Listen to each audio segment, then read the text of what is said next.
நாங்கள் ஆட்சிக்கு வந்தால் நிர்வாகத்தில் வெளிப்படைத்தன்மை இருக்கும் என முதலமைச்சர் ஜோசப் விஜய் சொல்லிய சில தினங்களிலேயே தலைமை செயலகத்தில் செயல்படும் அவரது அறையில் விஜய் தீவிர ஆலோசனையில் இருக்கும்போது நிர்வாகி ஒருவர் அசால்ட்டாக ரீல்ஸ் எடுத்து விளையாடிய சம்பவம் கடும் விமர்சனங்களை கிளப்பியுள்ளது.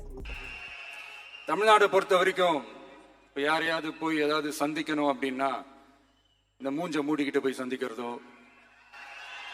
என்ன இந்த மறைமுகமா உங்களுக்கு தெரியாம போய் சந்திக்கிறதோ அப்படிலாம் நான் செய்ய மாட்டேன்.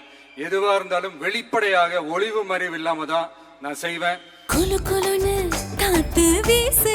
உங்கள் சத்யாவில் குளு குளு ஏசி ஆஃபர். தமிழக வெற்றிக்கழக தலைவர் புதிய மாற்றம் வேண்டும் என்று தொடர் பிரச்சாரம் செய்து தேர்தலில் வெற்றி பெற்றார். கடந்த மே 10ஆம் தேதி முதலமைச்சராகவும் பொறுப்பேற்றுக் கொண்டார். தற்போது வரை அரசமைப்பில் 9 அமைச்சர்கள் மட்டுமே நியமிக்கப்பட்டுள்ளனர். இந்த நிலையில் தினசரி காலை தலைமை செயலகத்தில் உள்ள தனது அலுவலகத்திற்கு முதலமைச்சர் விஜய் வந்துவிடுகிறார். அவரை தினசரி பலரும் வந்து சந்திக்கின்றனர். அதன்படி தமிழ்நாடு மாற்றுத்திறனாளிகளுக்கான பல்வேறு சங்கங்களின் கூட்டமைப்பினர் முதலமைச்சர் விஜயை சந்தித்தனர். இந்த சூழலில் விஜய் சிலருடன் பேசிக் கொண்டிருக்க ஒருவர் அதை வீடியோவாக எடுத்து வெளியிட்டுள்ளார். இந்த வீடியோவில் அதிகாரி ஒருவர் மீது ஆலோசனையின் போது குறை சொல்வதும் பதிவாகியிருக்கிறது.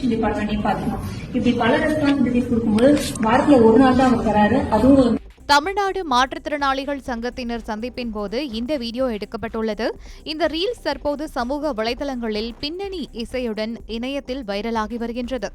ஏற்கனவே எதிர்க்கட்சியான திமுக இது இன்ஸ்டா ரீல்ஸ் ஆட்சி என்று கடுமையாக விமர்சித்து வருகின்றது.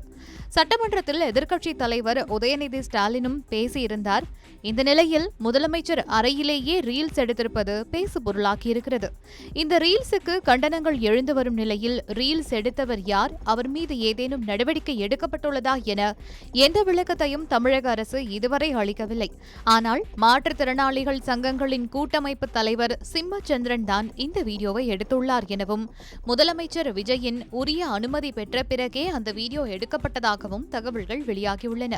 இந்த விவகாரத்தை தொடர்ந்து கோட்டையின் பாதுகாப்பு நெறிமுறைகளை முற்றிலுமாக மாற்றியமைக்க முதலமைச்சர் உத்தரவிட்டுள்ளதாக தெரிகின்றது.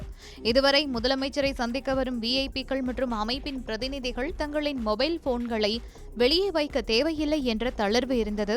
ஆனால் இனிமேல் முதலமைச்சரின் அறைக்குள் நுழையும் எவரும் அவர்கள் எவ்வளவு பெரிய ஆளுமையாக இருந்தாலும் தங்களது மொபைல் போன்களை வெளியிலேயே ஒப்படைத்துவிட்டு வர வேண்டும் என்ற புதிய விதியை அமல்படுத்த தீவிரமாக ஆலோசிக்கப்பட்டு வருவதாகவும் கூறப்படுகின்றது.